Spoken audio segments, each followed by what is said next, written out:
Assalamu alaikum. In today's lecture, we will discuss about arbitrage and triangular arbitrage. Arbitrage क्या होता है? सबसे पहले हम ये जान लेते हैं. The process of buying and selling, जैसा कि मैंने यहाँ पे लिखा हुआ है कि the process of buying and selling to make a nearly riskless profit between two currencies assuming no transaction cost. अच्छा, इसका मकसद क्या है कि देखिए बहुत सिंपल तरीके से इसको प्रॉफिट कहते हैं. यानी किस तरीके से कि अगर आपने एक पेन लिया है, जो मेरे पास मार्कर है, ये लेट सपोज 10 रुपये का मैंने लिया, बाय करा 10 रुपये का और सेल करा 12 रुपये का, तो जो डिफरेंस आया वो क्या आया? 2 रुपये का. वो क्या हो गया? प्रॉफिट. ठीक है. जब फॉरेन एक्सचेंज की बात आती है तो हम इसको टर्म करते हैं आर्बिट्रेज के हिसाब से कि आप किस तरीके से उन करेंसीज को एक्सचेंज करके प्रॉफिट कमा सकते हैं, तो वो आर्बिट्रेज कहलाता है. ठीक है. इसी तरीके से ट्रायंगुलर आर्बिट्रेज भी वही होता है, लेकिन इसके अंदर कोई 3 करेंसीज इन्वॉल्व होती है. ठीक है. वो हम देखेंगे अभी जब हम एग्जाम्पल करेंगे. ठीक है. अच्छा, मैं आपको आर्बिट्रेज में एक और बार बता दूं एग्जाम्पल करने से पहले कि देखें होता क्या है कि लेट सपोज आपके पास एक डॉलर की डिमांड और सप्लाई है. पाकिस्तानी एक मार्केट है फॉरेन एक्सचेंज की, उसमें डॉलर की डिमांड और सप्लाई है. डॉलर की जैसी डिमांड और जैसी सप्लाई होगी इन टर्म्स ऑफ रुपीज़, आपको क्या मिल जाएगी? उसका एक एक्सचेंज रेट मिल जाएगा. क्योंकि आपने पिछली क्लास में पढ़ा था कि फ्लोटिंग एक्सचेंज रेट क्या बताता है कि जब डिमांड सप्लाई इंटरेक्ट होती है, जहाँ इंटरसेक्ट होती है, वो पॉइंट आपका उस करेंसी का एक्सचेंज रेट होता है, उस करेंसी का प्राइस होता है in terms of other currency. जैसे अगर यहाँ पे डिमांड और सप्लाई इंटरेक्ट होकर एक रेट आएगा तो वो बेसिकली डॉलर का रेट होगा इन टर्म्स ऑफ रुपीज़, यानी $1 कितने रुपीज़ का मिलेगा. अच्छा, बिल्कुल इसी तरीके से समझ लें कि एक बिल्कुल रेप्लिका टाइप का एक पाकिस्तानी का मार्केट जैसे है, वैसे यूएसए में भी एक मार्केट है फॉरेन एक्सचेंज की. वहाँ भी क्या है? वहाँ भी हम डॉलर की डिमांड और सप्लाई देख रहे हैं. यानी देखें हर मार्केट में डिफरेंट करेंसीज की डिमांड होती है और डिफरेंट करेंसीज की डिमांड और सप्लाई चल रही होती है, जिसकी बेस पर उनका रेट डिसाइड होता है. बिल्कुल इसी तरीके से डॉलर की भी आप कह लें कि न्यूयॉर्क के अंदर भी डॉलर की डिमांड और सप्लाई जो है वो है, और उसके बाद उसकी डिमांड और सप्लाई इंटरेक्ट होती है किसी नए रेट के ऊपर. यानी वो रेट इस पाकिस्तानी मार्केट के अंदर जो रेट डॉलर का प्रिवेल कर रहा है और न्यूयॉर्क के अंदर जो डॉलर का रेट प्रिवेल कर रहा है डॉलर की न्यूयॉर्क की मार्केट में, दोनों डिफरेंट है. अब जब डिफरेंट होंगे तो आपके पास आर्बिट्रेज का चांस है. अगर ट्रांजैक्शन फ्रीली हो सकती हो और एक्सचेंज फ्रीली पॉसिबल हो दोनों कंट्रीज़ के दरमियान या दोनों लोकेशंस के दरमियान, अब वो लोकेशन कोई भी हो सकती है, ये कंट्रीज़ की बात करें, बैंक्स की बात करें, कहीं भी बात करें, जो दोनों रेट डिफरेंट अगर ऑफर कर रही हैं तो वहाँ प्रॉफिट कमा सकते हैं. तो आप क्या करेंगे? जहाँ डॉलर सस्ता है वहाँ से आप उसको खरीदेंगे और डॉलर को ला के भेज देंगे आप दूसरी पाकिस्तानी मार्केट में, क्योंकि यहाँ पे डॉलर में कहता हूँ लेट सपोज महंगा है और न्यूयॉर्क में सस्ता है. ठीक है. तो आप इधर ला के इसको भेज देंगे. किस तरीके से कि लेट सपोज यहाँ कहता हूँ मैं 160 रुपये का डॉलर है और वहाँ 150 रुपये का है, तो वहाँ क्या करेंगे? वहाँ आप डॉलर जो आपके पास क्या लेंगे, कहते हैं आपके पास जो रुपीज़ हैं, आप उस रुपीज़ से डॉलर ख़रीदेंगे, वहाँ से डॉलर ला के डॉलर यहाँ बेचेंगे, कन्वर्ट करवाएंगे पाकिस्तानी रुपीज़ में. तो वहाँ 150 रुपये के हिसाब से अगर आपने $10 खरीदे तो लेट सपोज आपको कितने के पड़ गए? 1500 रुपये के. और आप जब यहाँ लाए $10 आपने यहाँ कितने के बेचे? 160 रुपये के हिसाब से, यहाँ कितने के पड़ गए? 1600 के. तो आपको कितने का प्रॉफिट हो गया?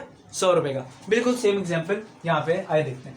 लंदन में लेट सपोज 1 पाउंड की जो प्राइस है वो $1.70 है, जबकि न्यूयॉर्क में 1 पाउंड की प्राइस $1.60 है. प्राइस यहाँ पे जो है वो पाउंड की सस्ती है, जबकि यहाँ पे जो प्राइस है वो महंगी है, यहाँ 1.60 है, 1.70 है. तो मैंने बताया कि जहाँ प्राइस सस्ती होगी जिस करेंसी की हम बात कर रहे हैं, तो वहाँ से हम उस करेंसी को खरीदेंगे और कहाँ बेचेंगे, एंड वाइस वर्सा का मतलब है and sell pound where it is expensive, यहाँ आके हम बेच देंगे. अब न्यूयॉर्क से हम चलते हैं खरीदने पाउंड, तो एक $1.60 का 1 पाउंड है, तो 10 पाउंड कितने में आएंगे?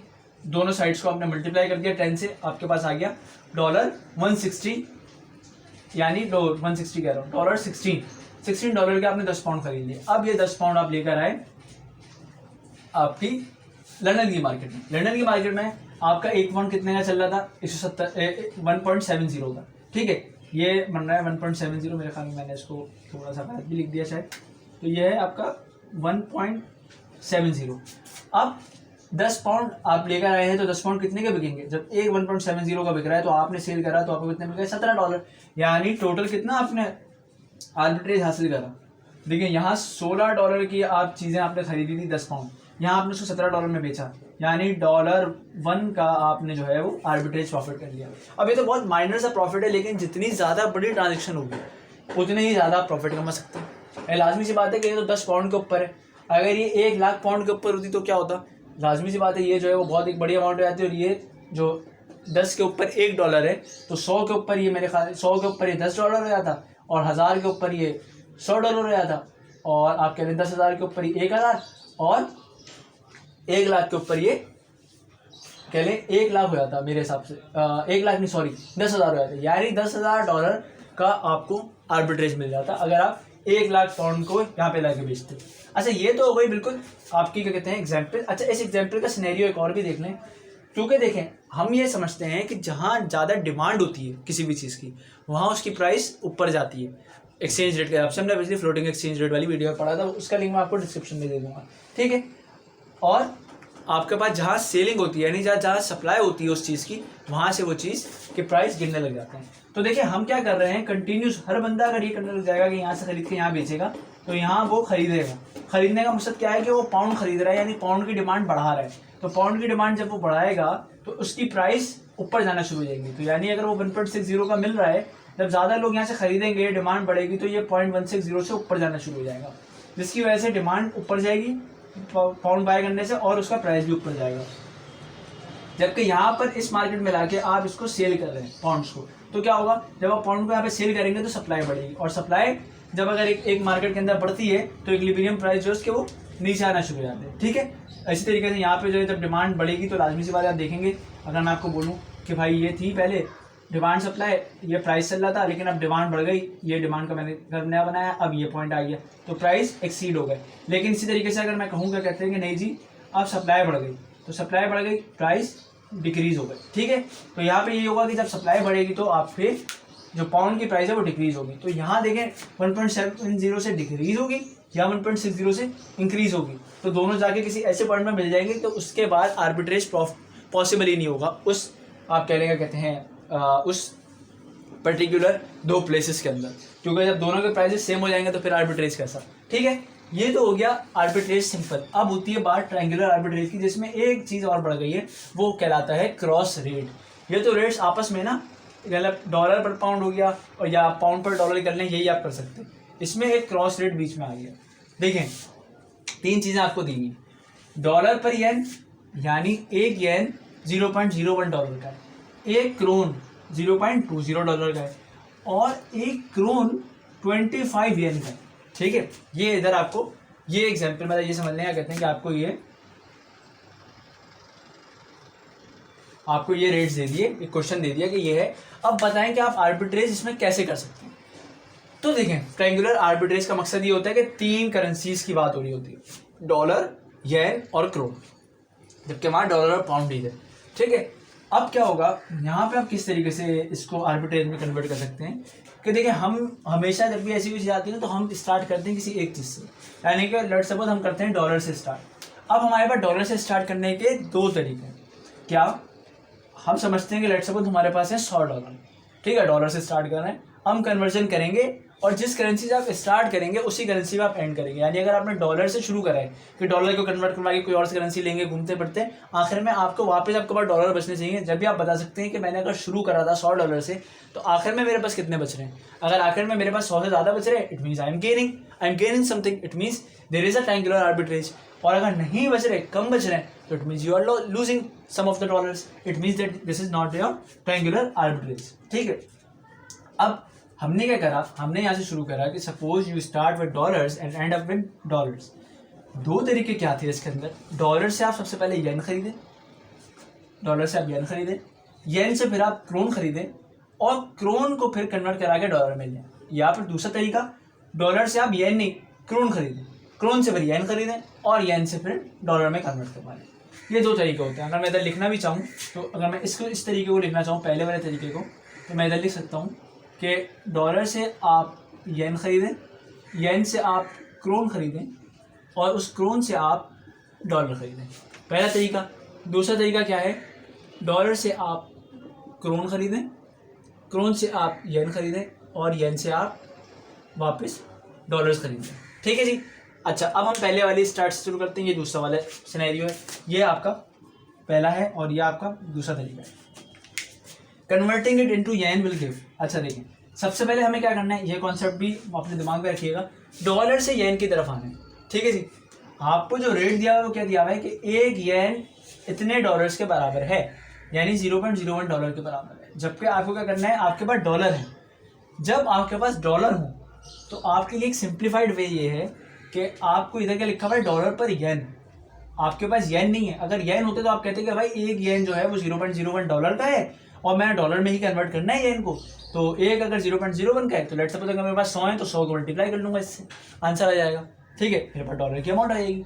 लेकिन यहाँ उल्टा है, यहाँ क्या लिखा हुआ है कि आपको डॉलर कन्वर्ट करना है येन में, लेकिन आपको जो रेट दिया हुआ है वही येन पर डॉलर, ओ डॉलर पर येन का, येन पर डॉलर का नहीं है। तो इसको आपको येन पर डॉलर बनाना होगा। अब येन पर डॉलर आप इसको किस तरीके से बनाएंगे देखिए, यानी इसका मैं और एक आसान सा तरीका आपको ये बताऊं कि जिस करेंसी में आपको कन्वर्ट करना है, यानी आपको करना है कन्वर्ट येन में, तो जो रेट आपको दिए हुए वो कैसे होने चाहिए, डॉलर पर येन नहीं, ये इन टर्म्स ऑफ येन दिए हुए होने चाहिए।